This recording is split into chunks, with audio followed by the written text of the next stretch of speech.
Back in 2010, Carmen Thomas, a young South African woman living in New Zealand, went missing. She was reported missing by her ex-partner Brad Callahan. He told the police that Carmen had not shown up to pick up their little boy, which was their shared custody agreement, and he was immediately concerned because she always picked up her son. The police then launched an extensive investigation. They scoured the area, but there were no signs of Carmen. However, the search initially yielded no results, and Carmen remained missing. As the investigation continued, details began to emerge about the brutality of her death, which made this case one of the most high-profile murder investigations in New Zealand history. Despite the passage of time, Carmen's tragic story continues to captivate and shock the nation, underscoring the need to address the issue of violence against women and ensure that justice is served.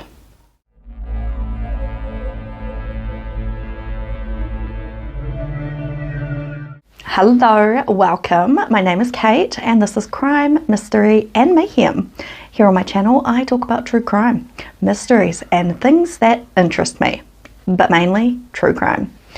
Please don't forget to show your support by liking this video, subscribing to my channel and hitting that notification bell so you never miss out on any of my future videos.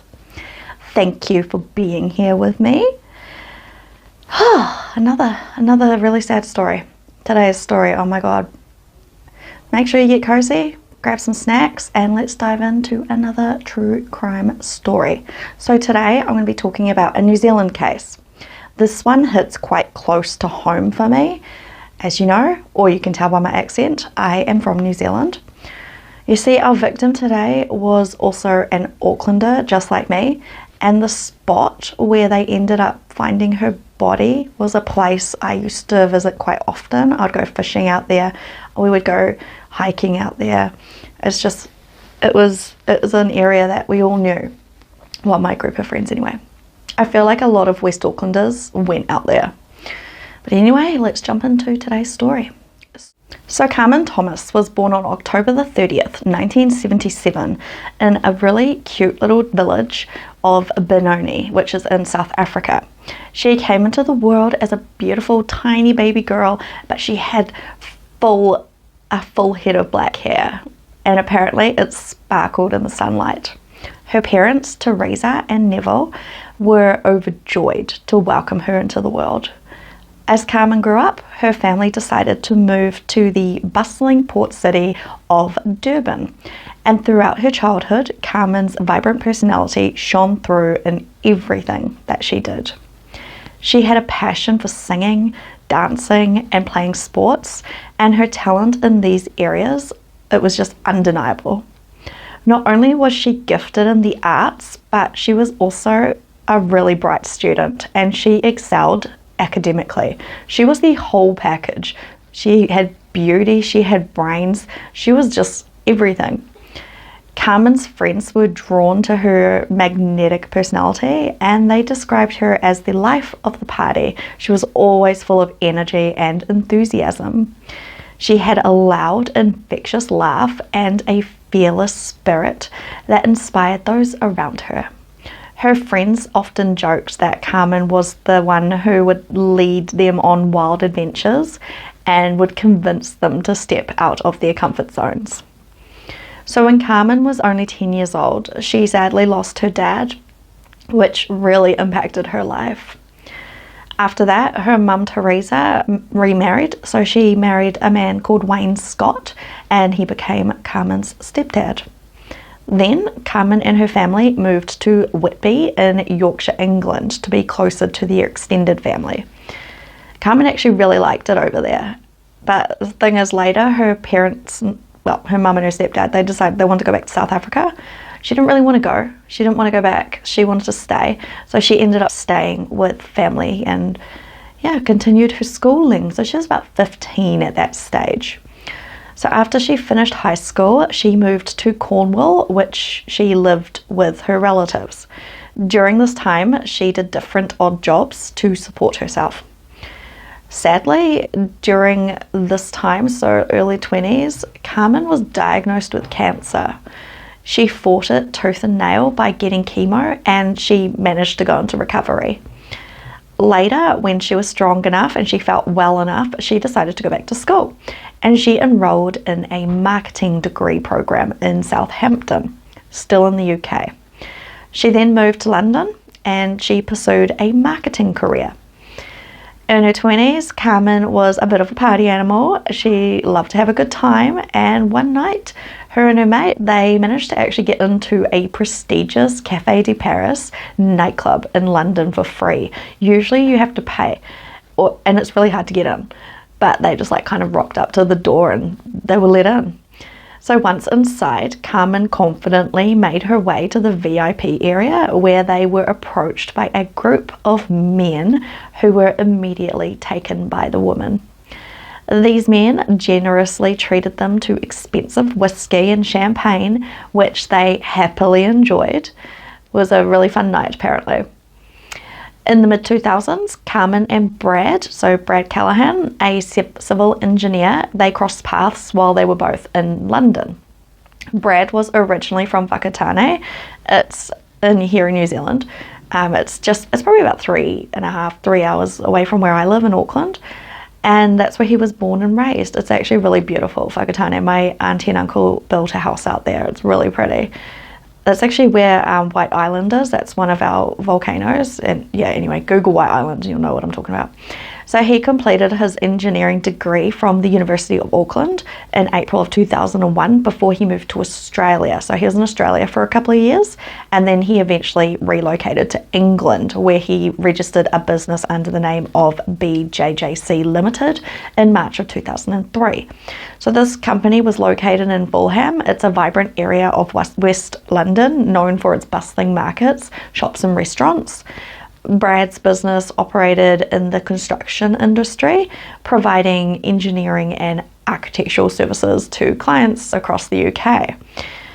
However, despite his initial success, his business sadly went under and ceased operations in November of 2005.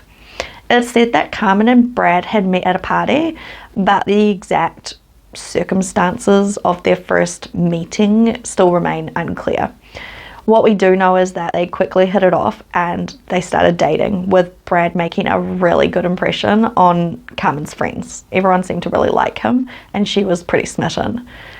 To Carmen, Brad was more than just a boyfriend. He was the love of her life, the most attractive person that she had ever met. And she couldn't help but affectionately refer to him as her ultimate man. She was pretty happy. In short, Carmen and Brad's relationship seemed to be the epitome of passion and romance. Sounds lovely, right? Yeah.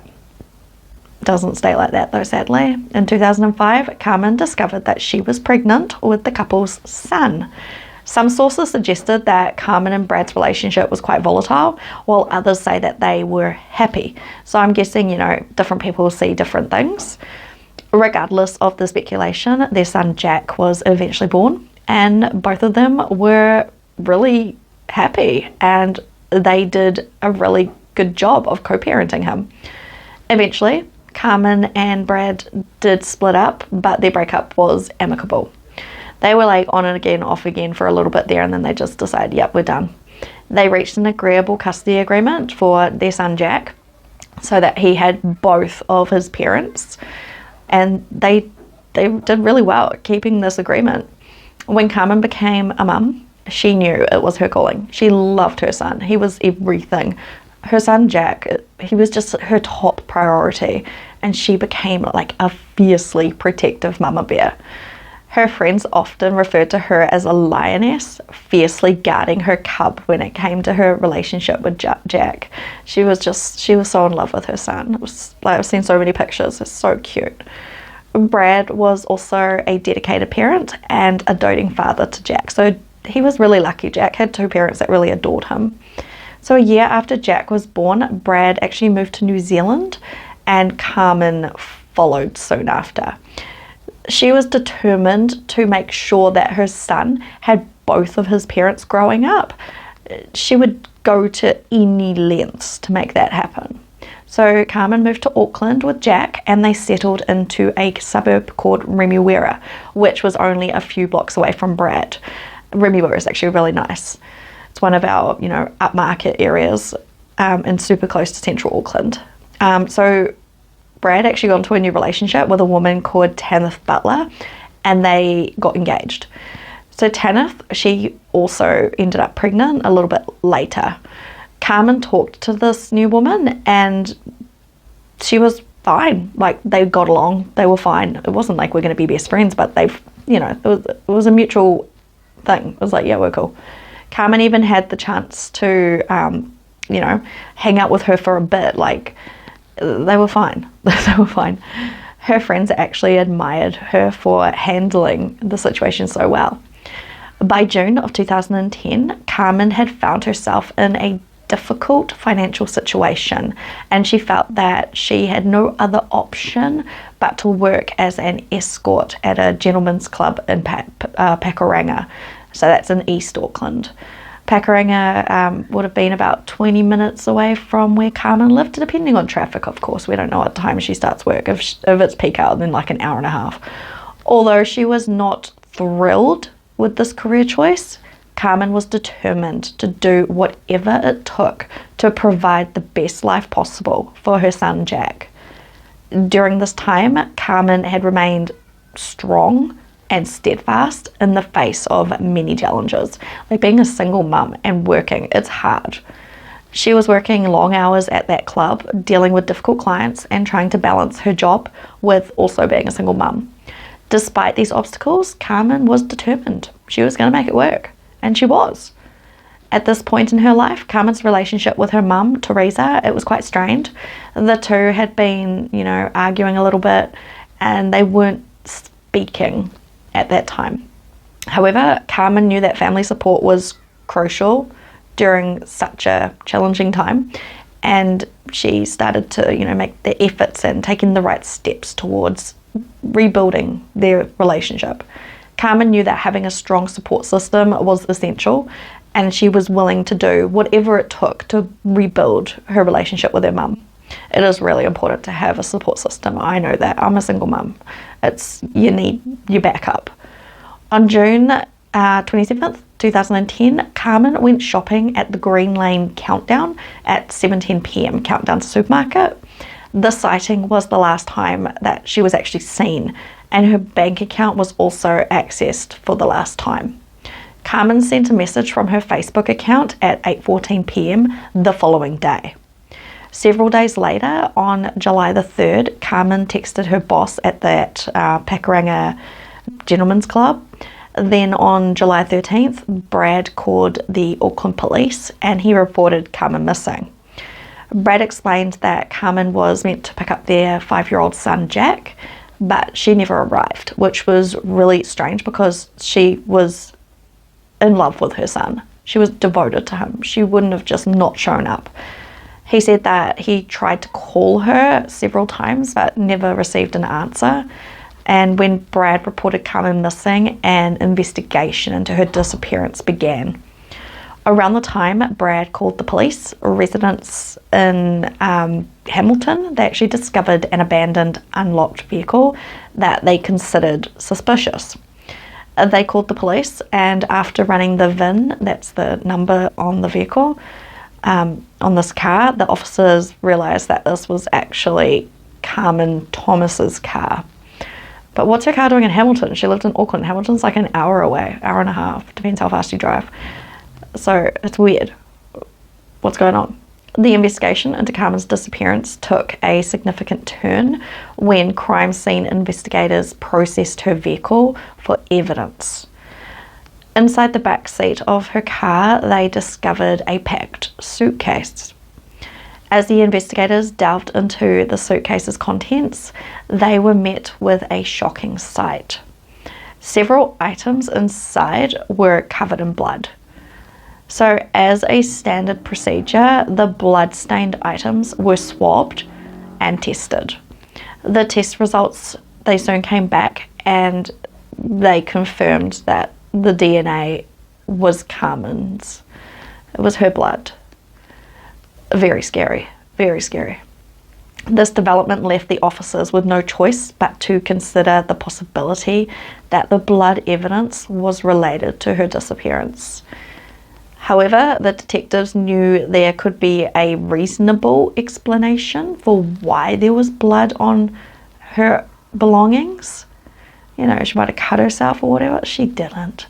We know she didn't. They tried to remain open-minded and considered all possible scenarios.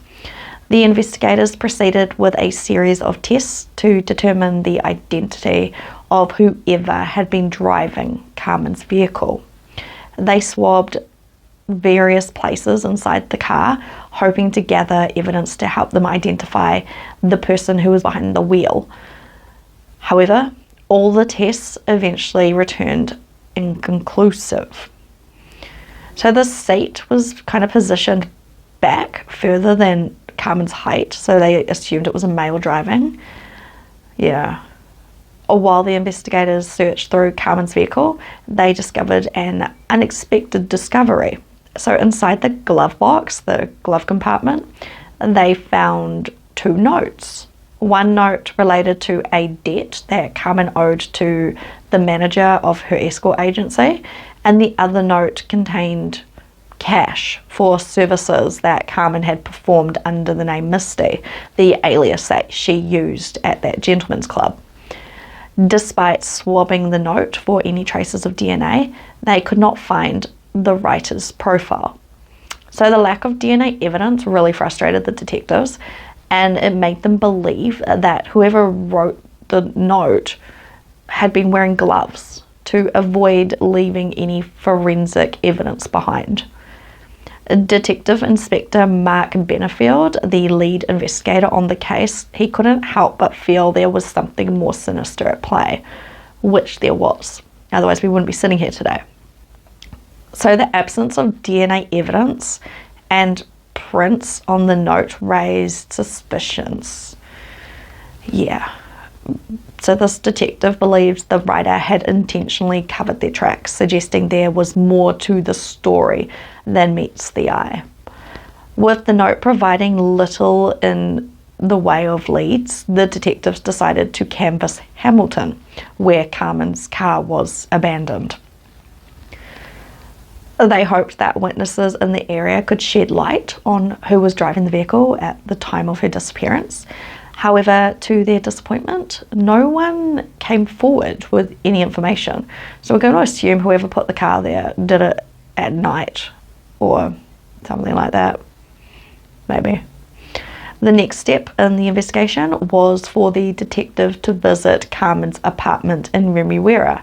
And upon entering Carmen's living room and bedroom, the investigators noticed nothing really was out of the ordinary. Everything seemed normal. However, as they ventured further into the apartment, they stumbled upon a chilling discovery in Carmen's bathroom. There were blood stains smeared on her sink, and diluted blood spots were visible in the shower. Someone had cleaned up, maybe. As the investigators continued their search, they stumbled upon several more blood spots near the washing machine in the kitchenette. Investigators, they swabbed each spot and they sent those samples away to the DNA lab for testing. The blood found in these various areas of Carmen's apartment, they were traced back to her. It was her blood. So what the heck is going on? These blood stains exhibited characteristics of high-impact blood splatter, suggesting a violent altercation had taken place. And it was clear that Carmen had suffered a severe injury within her own home. But then her car ended up in Hamilton. She wouldn't have driven, not after this. To uncover further clues, the investigators used luminol. That's, that stuff. This tool allows them to see traces of blood that had been meticulously cleaned up. The luminol, it reveals, blood that you can't really see with the naked eye. So there was a significant amount of blood in the shower area, indicating that someone had cleaned up Furthermore, the investigators noticed footprints and blood on the carpet once they used the luminol. It just lit up. It was like a Christmas tree in that place. In the kitchen, the investigators discovered kerosene had actually been smeared on the floor to cover blood evidence. So this person really tried to clean up. The detectives then went to speak to Brad Callahan, since he was actually the one who reported Carmen missing. Brad told the detectives that he understood why they're questioning him, because, you know, he's Carmen's son's dad, and of course he would look like the prime suspect in her disappearance. However, Brad swore that he would never hurt Carmen. He used to love Carmen. She gave birth to their son. He gave over his fingerprints and DNA when he was asked, and gave the police his phone and cell phone records. So you're probably wondering, where's Carmen's little boy while all this is going on? So since Carmen was missing, she and Brad's son Jack stayed with Brad. Yeah. So he stayed with his dad while this was all going on. When Teresa Scott, Carmen's mum, found out that her daughter was missing, she obviously was really concerned, and she wanted to get to New Zealand. She's in South Africa. The situation was really, really distressing for Teresa, because being in South Africa is so far away, and she didn't have money at the time to make the trip over. It's a lot of money, and you got to pay for hotels and whatnot. But that was okay, because Carmen's friends were amazing. They sprung into action and they helped. They organised for a fundraising event, and they raised money to support Teresa's trip to New Zealand, which is amazing. That's amazing. Thank you guys for doing that for her. Teresa pleaded with the public through various media outlets, urging anyone with any information to come forward. She emphasised that Carmen would never willingly leave her little boy. Never. Jack was only 5, and she loved him so much. She wouldn't have left him. Brad also told the media that their son Jack, he missed his mummy, and he wanted her to come home. During Carmen's disappearance, her loved ones created a Facebook page that was dedicated to finding her. The page was filled with photos of Carmen, updates on the ongoing investigation, comments from concerned people, and links to news articles covering her case. It was a case that really, really affected a lot of us. Like, I will never forget this case. It was a huge case here in New Zealand. So this Facebook page, it quickly gained traction. It attracted nearly 2,000 members, which is a lot for, here, little New Zealand.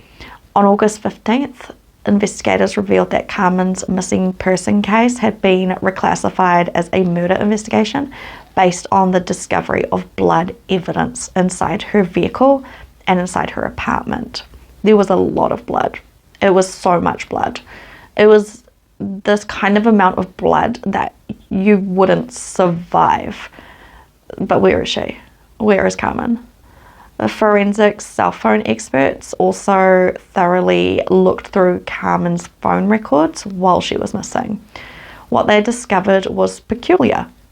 Carmen's phone activity seemed to change significantly in the month or so before her disappearance. Initially, she sent close to 50 communications a day, but that number gradually decreased to just 5.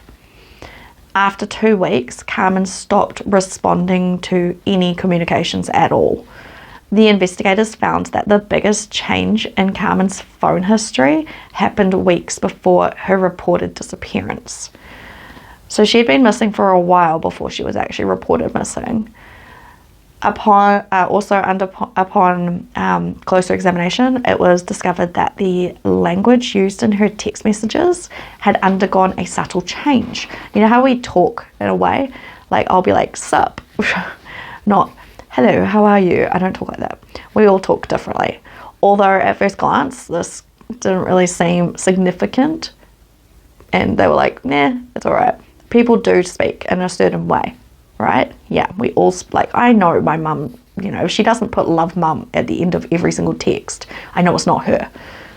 So when examining the location of Carmen's cell phone around the time that she disappeared, investigators noticed a peculiar pattern.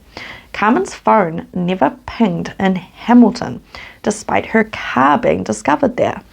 Further investigation revealed that Carmen had been exchanging text messages with Brad, her son's dad. Yeah. We all know who did it, right? Yeah. However, when the investigators examined the cell phone location, data from both phones, they discovered that both devices were in the same location at the same time. So Brad's phone was in the same location as Carmen's phone. Ding, ding, ding. Now that looks really bad for Brad. Also, one of the key witnesses in the investigation was the landlady of Carmen's apartment. So she lived on site as well. The landlady claimed to have heard a scream on June the 29th, 2 days after Carmen was last seen on the CCTV footage.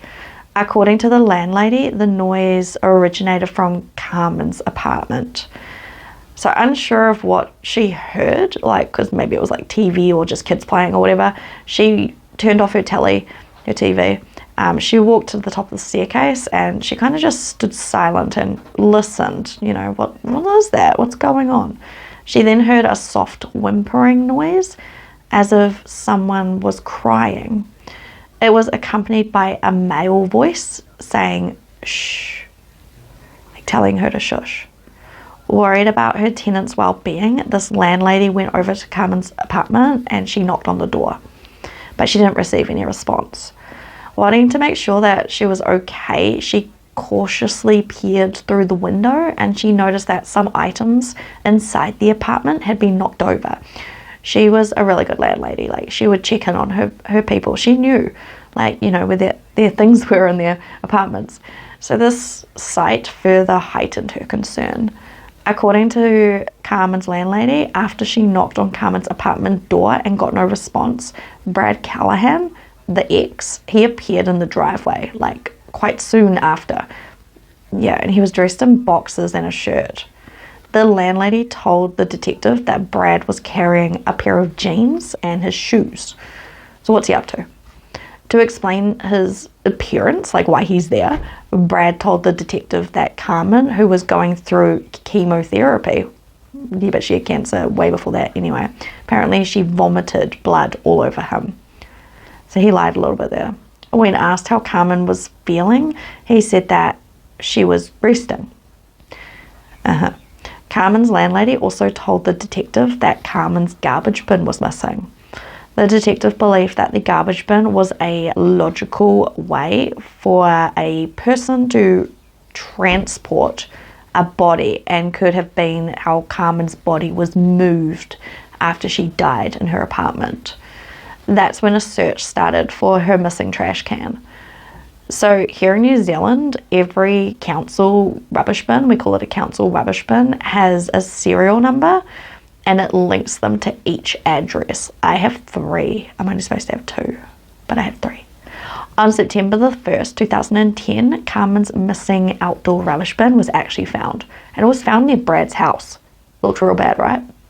The bin was subsequently sent to the crime lab for examination and processing. So during the investigation, the investigators decided to cut the bin in half. And upon inspection, luminol, that stuff that they use to detect blood, reacted positively, indicating a significant amount of blood. It just lit up. The DNA profile obtained from the bin also matched Carmen's DNA profile. As the investigation intensified, the investigators discovered video footage of Brad at a local supermarket, accompanied by a friend, or, you know, a person that he knew, on the day Carmen's landlady heard her screaming. So this footage actually showed Brad buying some cleaning products and plastic bags. Detectives interviewed his co-workers who said that one day during the summer of 2010, Brad uncharacteristically showed up to work early. However, since he was the supervisor, no one really questioned why he was there so early, even though he was not dressed for work. They're like, what are you doing here? What's going on? So the co-workers thought that, you know, they were a meter short while pouring the foundation for the site, meaning that the concrete mix some of it was missing. Brad then informed his co-workers that they would have to cut the tip of the steel rod, which did not follow protocol, to make up for the missing cement. The detectives suspected that something may have been buried in the foundation that Brad had placed there earlier that morning. So on September the 20th, the police placed a camera into the hole at the work site of Brad's employer, Manson TCLM in central Auckland. However, they didn't find anything. There was nothing in there. During the investigation, the detectives made a crucial discovery when they obtained the records from a second phone. So Brad had a second phone. He had 2 phones. He only gave them one. He's like, yeah, you can have my phone. Yeah, but there's a second one. This revelation led them to track Brad's movements to Hamilton on the day that Carmen's vehicle was left there. Additionally, they were able to place one of Brad's associates in Hamilton at the same time.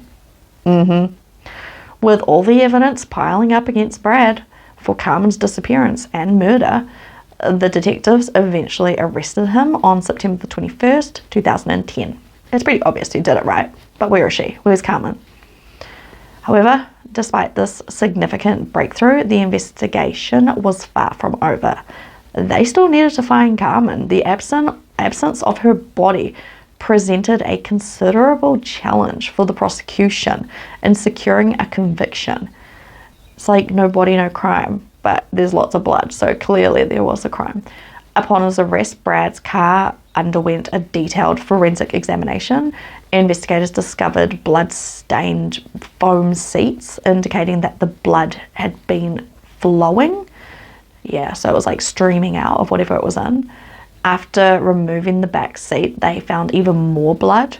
So there was like blood just kind of falling out all over the place in this car. The blood was tested at the lab and the DNA matched Carmen.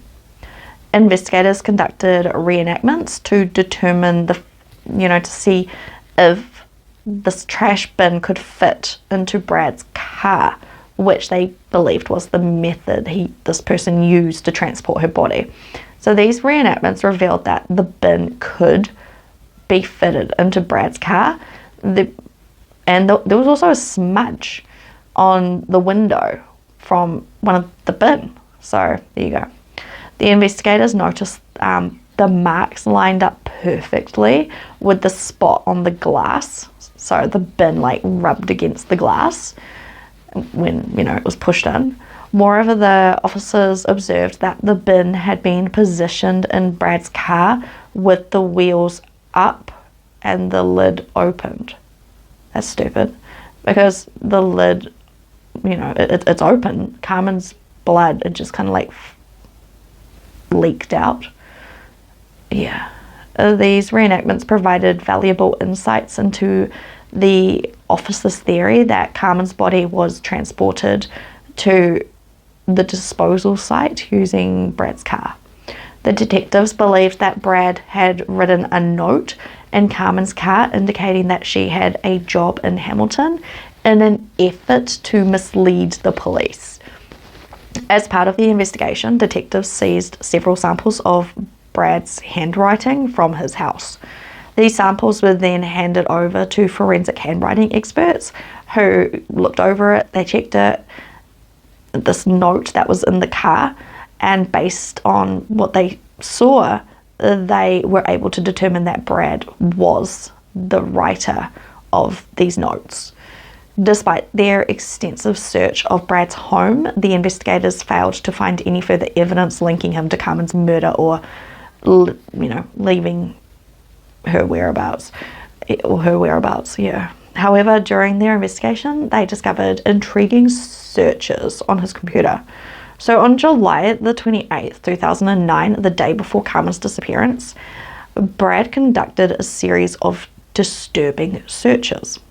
These searches included queries on how to knock someone out, how to kill someone, how to clean up after a crime, and other techniques to conceal harming someone. Furthermore, Brad's computer showed numerous searches related to covering up tracks while committing a crime, disposing of remains, and dismemberment. He's looking at this shit. Like, they're going to see that. He's stupid. I honestly thought he was meant to be smart. The detective interviewed one of Brad's mates who said that he had arranged a meeting with Brad at a Green Lane Countdown supermarket. So during this meeting, Brad told his friend to go in and buy some garbage bags, a bottle of kerosene, and cleaning products. He's getting his mate to do his dirty work. According to the friend, Brad met him at, I can never say this, Oku Bay, approximately 5 kilometers from downtown Auckland. Brad told him that he had killed Carmen and needed his boat to get rid of her body at sea. However, this friend was like, no, that's not happening. He didn't want anything to do with disposing of Carmen's body. He's like, no, not happening. So on September 27th, while Brad was in jail for killing Carmen, his fiancée, Tanith Butler, actually gave birth. 9 days after Brad was arrested, his attorney told detectives that Brad had killed Carmen and provided the location of where she was buried. So not Carmen, Brad's being kept in police custody at this time. He said that her remains were in a thick bush area with steep terrain in Auckland at the Waitakere Ranges. The crime scene investigators searched the area. They got down on their hands and knees until they found a hole. Inside the hole were storage bins with Carmen's remains inside. Unfortunately, the bins had slipped open and the air had gone inside, which caused significant moisture, meaning that her body decomposed really fast. Upon examination, the medical examiner determined that the cause of Carmen's death was blunt force trauma. This poor woman had her skull split in two, with a fatal strike behind the right ear.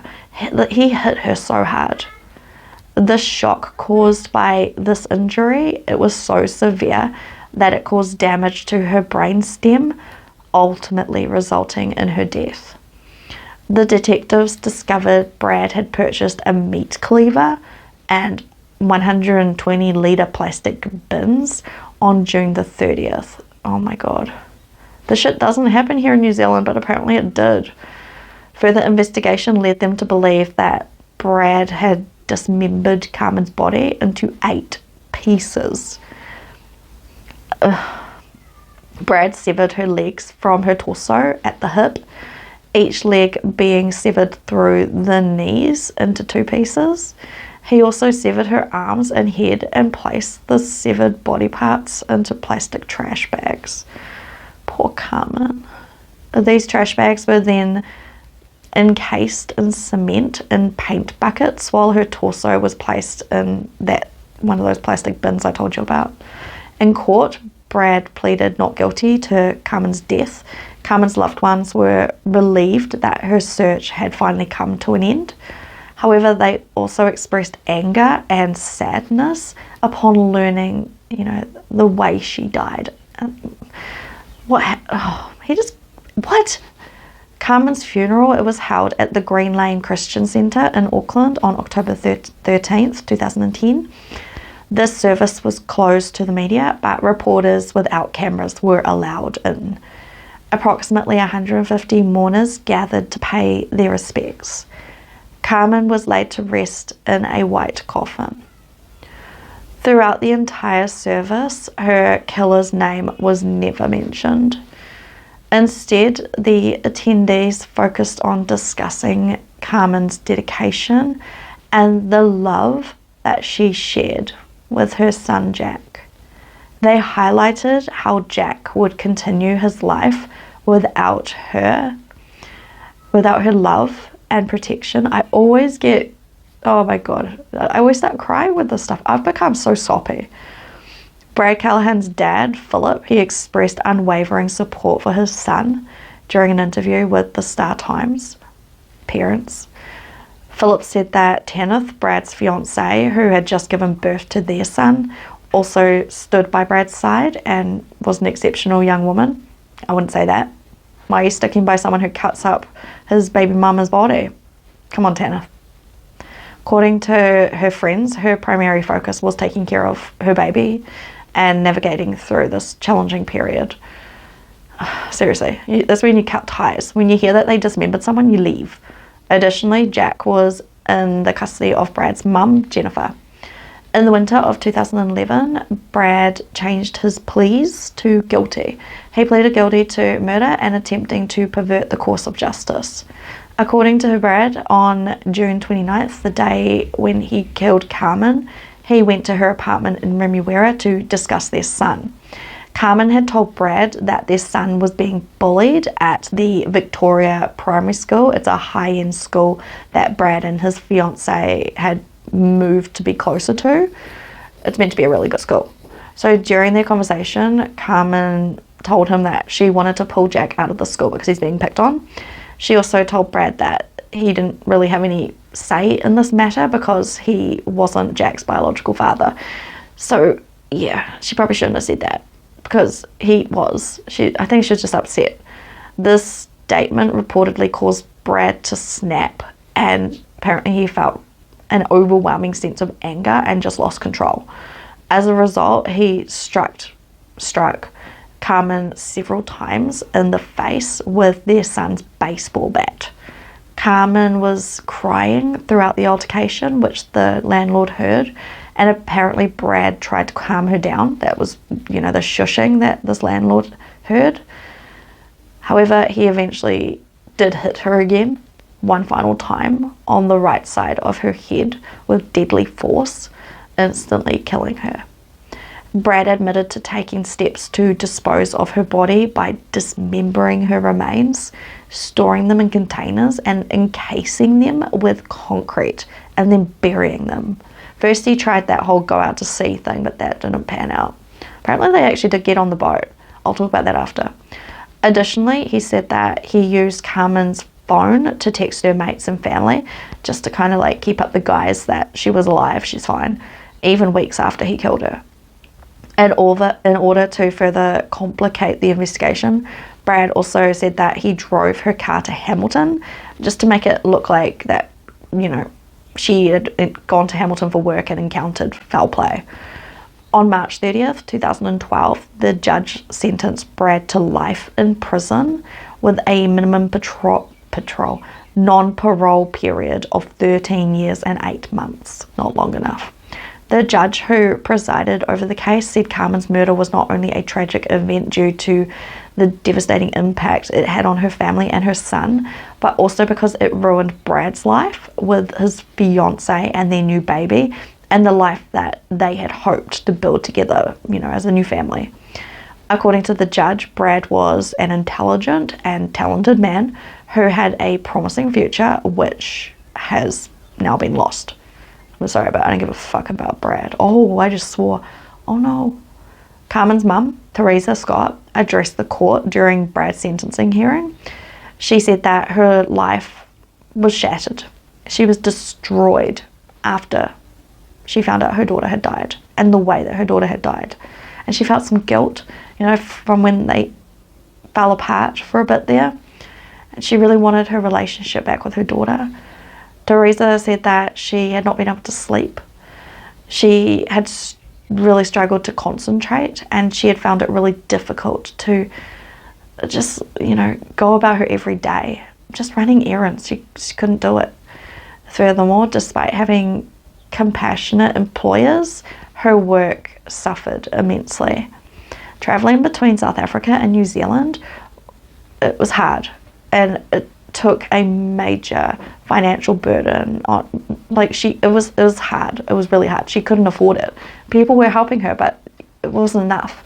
Additionally, she had incurred expenses for sessions with a psychologist and medication, including antidepressants and sleeping pills. She could not sleep. She was having nightmares.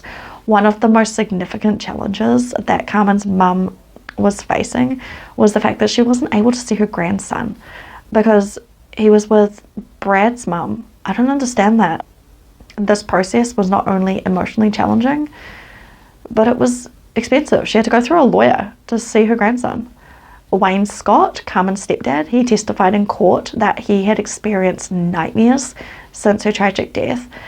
He absolutely loved Carmen. He basically raised her. His voice, it shook as he read his victim impact statement. His voice was so full of pain and anguish. He expressed his difficulty in forgiving somebody for such a heinous crime, stating that he could not move past the part where his stepdaughter was dismembered. The impact of Carmen's death, it had a profound effect on Wayne. He has revealed that since her death, he has become introverted and relies on antidepressants and sleeping pills to cope with his everyday life. And these medications have affected his ability to carry out his job.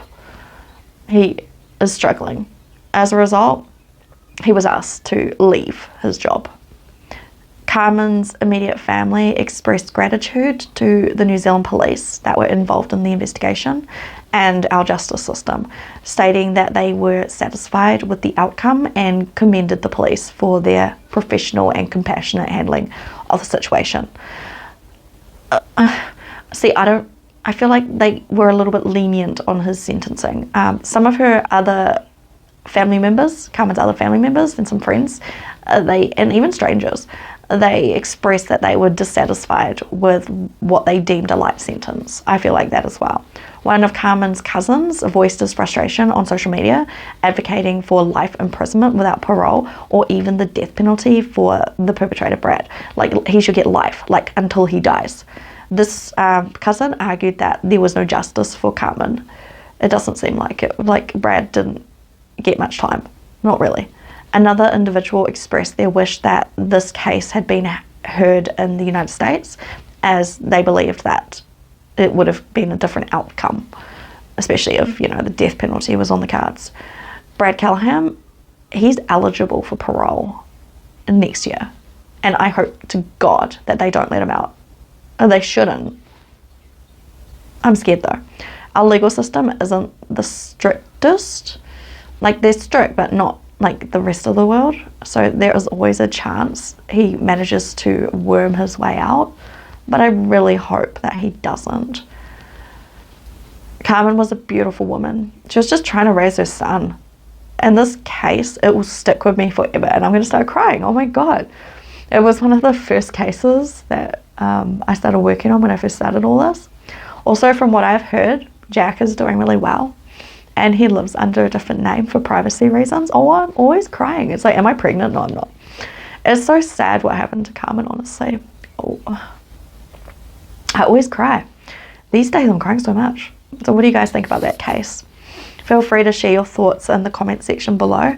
And please don't forget to hit the like button, turn on the notifications button, and subscribe for more of my videos. Thank you for taking the time. Oh my God. Thank you for taking the time to watch my video. I have become so emotional, like, in the last couple of months. And I was like, there is no possible way I could be pregnant, because the only times I am ever this freaking emotional is when I'm pregnant. And so I was like, there's no possible way. Gotta have sex to get pregnant, right? I don't do that. I don't do that. So I don't know what it is. I don't know why. I think it's because my whole life, well, most of it, a lot of it, revolves around crime. Like, I do this channel and I'm also studying law, criminology and psychology. I feel like maybe it's just a lot for someone as soft as me. I'm not like super soft, but like, I used to be a real hard biatch. But I get really emotional, especially when it's like a woman who's a single mum like me, and here they come again, the bloody tears. So a woman who's a single mum like me, and she's got this little boy, and I've got a little boy, and she's just trying to give him a good life, and this fuckwit, oh my God, I gotta stop swearing, I'm sorry, this video is not gonna get monetized. Feel free to do the super thanks for this one, because this is not gonna get monetized. Oh my God, oh, I think I have to leave it there. Oh, so it's Mother's Day tomorrow. And when I picked my son up from daycare, whatever you guys, kindergarten, they gave me this bag, a Mother's Day present, and it had this poem inside it, and I cried. So my son had they put their hands in paint, and then he put it all over the paper, and then on the back of that, and it's like laminated, and they laminated it, and on the back of it there's like a picture of him and a poem, and the poem basically reads that when he's little, he puts his handprints all over everything at home, dirty fingers, that kind of thing, and that's what the handprints are. And eventually, as he grows older, the handprints will fade away. But because I have those handprints, oh my god, I'm gonna cry again. Oh, I'm not pregnant, I promise. Oh my god. Yeah. So the handprints, they fade away as they get older, but because I got that picture with his handprints, I keep it forever. Oh my god, see what I mean? I'm like emotional as fudge. Oh, and I keep swearing. Maybe I need some antidepressants. Holy crap, I think it is because I do so much true crime and studying psychology, and I'm actually doing some advocacy work for a person here in New Zealand that's currently in prison for something I believe he wasn't responsible for. Oh my god. Oh, breathe, Kate. It was that goddamn picture that my son gave me of his handprints. It's like, and then Carmen. Oh, yeah. Feel free to hit the super thanks because this video is not going to get monetized from all my swearing, and I need your guys' support. I want to buy a new camera because I'm using my phone. I really want to buy a new camera. I want to get a really good camera so that the video quality is better and you guys can enjoy it more. I'm just a single mum at university. I need you guys' support. Okay, I'm going to leave it there because I need to go cry. This Carmen story really gets me. Oh, I was supposed to tell you oh my god. Sorry. Every time I wipe my nose, I'm going to put like something in front of of my face because it's gross. Anyway, yeah. So this, oh god, the blah blah blah, the friend who Brad asked to use the boat. So they actually met up, and Brad started loading these buckets of Carmen's remains. So they're covered in concrete and whatnot. They're closed and all that. He starts loading them onto the boat. So his mate was actually like, I don't know if Brad told him it was something else, but they did go out on this boat. And then I feel like that's when, I don't know for sure, but I think that's when Brad let him know that this was what was inside, these containers. And that was when he was like, no, I'm not doing this. And they went back to shore and Brad loaded, Carmen's remains back into his vehicle and took them out to the Waitakere Ranges where he left her. This case was one that really affected me when I was like 23. I was super close to Carmen's age because she actually ran in the same group, like circle as me. But we never met, if you know what I mean. Like her friends were acquaintances of my friends and stuff like that, that kind of thing. Like the same sort of like large circle, lots of West Auckland parties, that kind of thing. Yeah, so when all this happened, it was really devastating for the country. And when I first started doing true crime, this was actually my very first story. I have told this story before, but differently. I wasn't as good at putting stories together. I don't think I'm great yet, but I'm actually quite proud of how far I've come in such a short time. So yeah, I actually did this story. It was my very first story, but I deleted it because it was so crap. I didn't serve it enough justice, and I felt like this story, being so close to home, it needed the justice, So I feel like now I'm ready to tell Carmen's story, and it's just really sad. It's really, really sad. Like dismemberment in New Zealand, Like, New Zealand, we don't do that. Apparently we do. Some of us. Brad.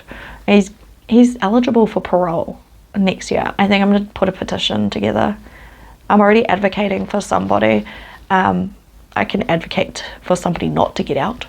I'm going to be advocating for someone to get out, but I feel like I can advocate for do something. We need to do something. Like, next year, he's eligible for parole. He can't get out. What he did to Carmen, that's just, it's not forgivable. He cut her up. It's like, you know, if somebody hits someone and they die, it's like, oh man, that's really unfortunate kind of thing. But he like continued to hit her, and then he cut her up, and then tried to dispose of her body a couple of times. Like, that was really thought out shit, man. No, he does not deserve to come out. He needs to stay in prison for his entire life until he dies. The next time he gets out and can walk around with the rest of us, because he's an Aucklander. I live in Auckland. There's going to be a lot of people waiting for him if he does get out. Let's just say that. Yeah, so next time he comes out of prison, it should be in a body bag. It's just how I feel. Keep Brad Callahan in prison. Yeah. All right, I'm out.